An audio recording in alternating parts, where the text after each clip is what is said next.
Chapter 20 Europe Sets Sail. European exploded gold, glory and gold. Trade and crusades got Europeans excited about foreign goods like silk and spices, which were unavailable in Europe. Merchants wanted to expand beyond the shore of Europe and find a direct route to the goods. Rulers across Europe sought fame, power, and glory, believing that conquering distant land would bring them what they wanted, often in the name of God.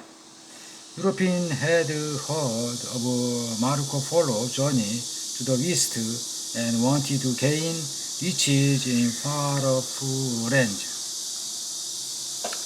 Portuguese explorers. In 1415, young Prince Henry, the navigator of Portugal, helped to take over Ceuta, Atlantic Ocean, Europe, Spain, Portugal, Ceuta, Africa, a rich Muslim trading city in North Africa.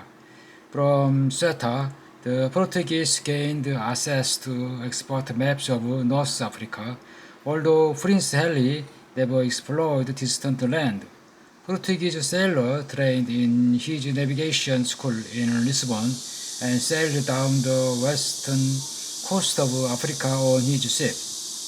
Wherever they went, the Portuguese established trading posts. They also returned to Portugal with African captivity who could be traded as slaves, the beginning of the European slave trade.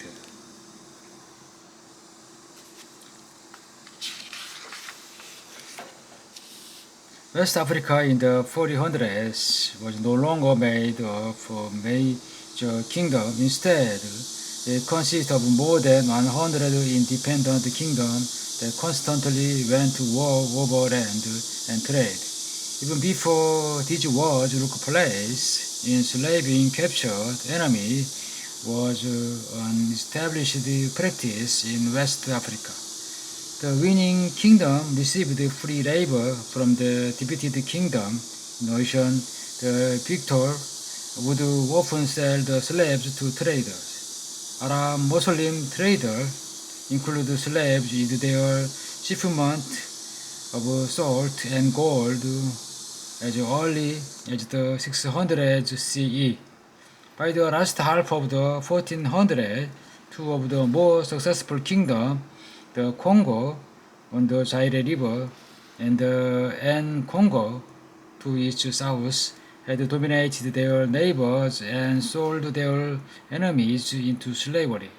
By the time the Europeans arrived in the 1480, the African slave trade was already big business. Bartolomeu Dias, a Portuguese explorer, sailed to the southern tip of Africa in 1488. 9 years later, in 1497, Vasco da Gama sailed around the southern tip of Africa into the Indian Ocean. He reached Calicut, India, and returned many times for spices. Using their exports cemented the Portuguese opened the sea for Europe's age of exploration. The adventures of Spain.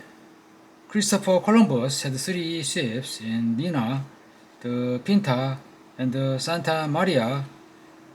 He wanted to reach India and the East by traveling west around the earth. Though he was from Italy, Queen Isabella of Spain paid for his voyage. Queen Isabella was a leader who saw Columbus's potential, even though many kings in Europe did not believe in his expedition plans.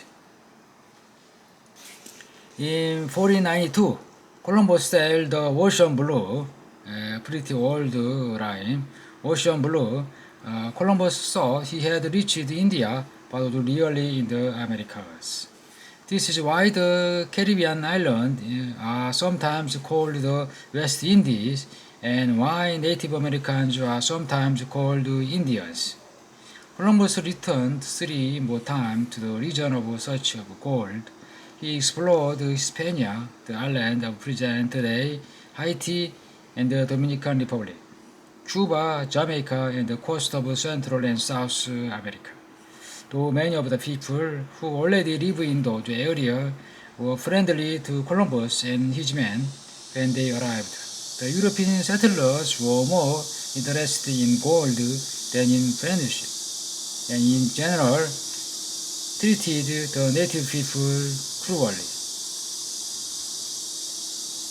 In 1519, the Spanish conquistador Hernan Cortes reached Tenochtitlan in modern-day Mexico, which was home to the Aztec Empire.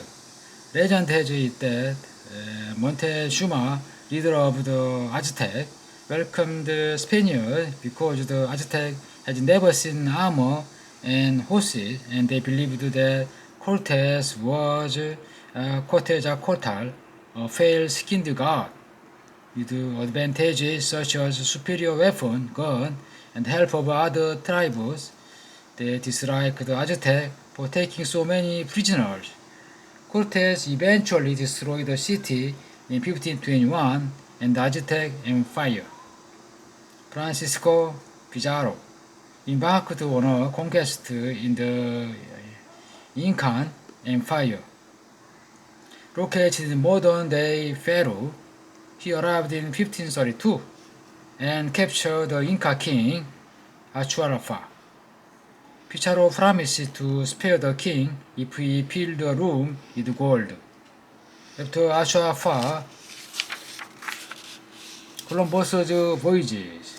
First voyage.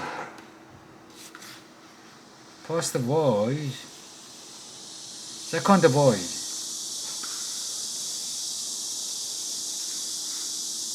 Third voyage. Fourth voyage.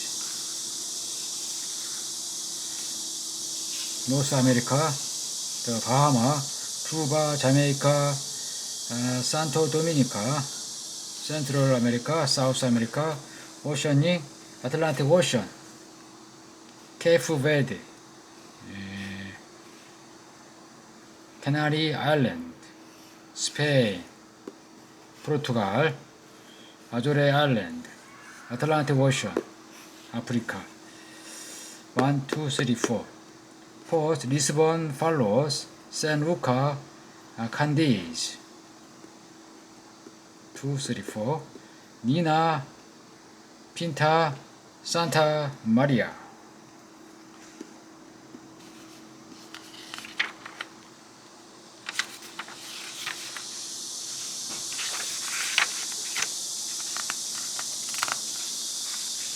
More Spanish explorers.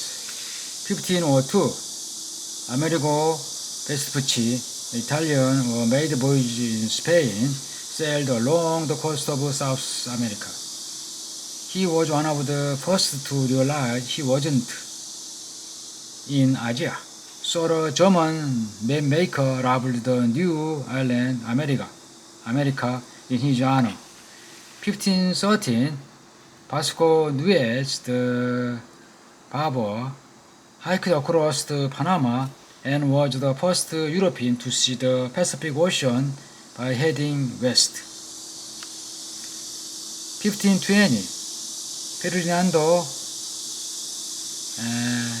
Magellan, a Portuguese man sailing on behalf of Spain, reached the tip of South America. He died on the trip, but his ship returned in 1522 at the first crew of circumnavigate the earth, sail around the think circle.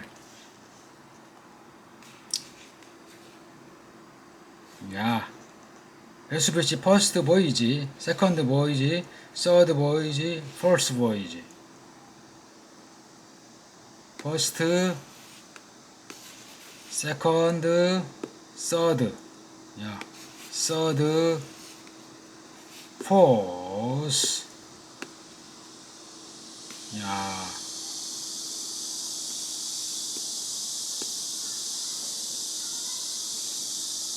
Magellan,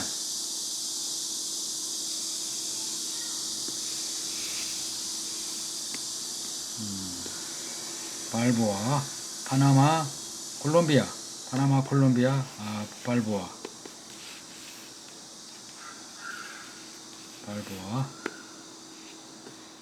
오케이, 사우스 코리아,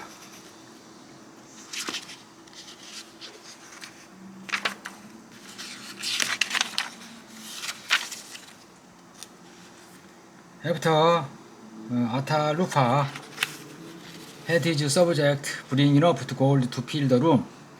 Pizarro killed him anyway. The Spanish army used guns and horses to beat the Incas. Disease brought from Europe helped both Diaz and Pizarro destroy these in fire by killing off a huge number of the population. The Columbia Exchange. There had been no mixing of plant and animal between the Americas and the rest of the world for over 10,000 years. Things like corn, tobacco, cocoa, and potato didn't exist elsewhere until they were brought back from the Americas. In return, Europeans brought wheat, barley, grapes, and onion as well as cattle, pigs, and horses to the Americas. The plant exchanged the diet of people all over the world, and the animal exchanged the way land and used in the Americas. The human hadn't been exposed to any of these others germs either.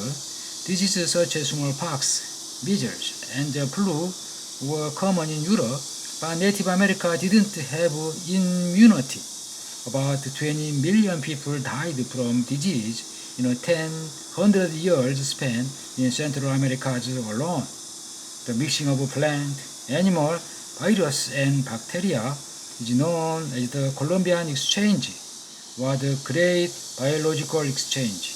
Immunity, resistance to a disease of sickness, particularly due to previous exposure to the germs.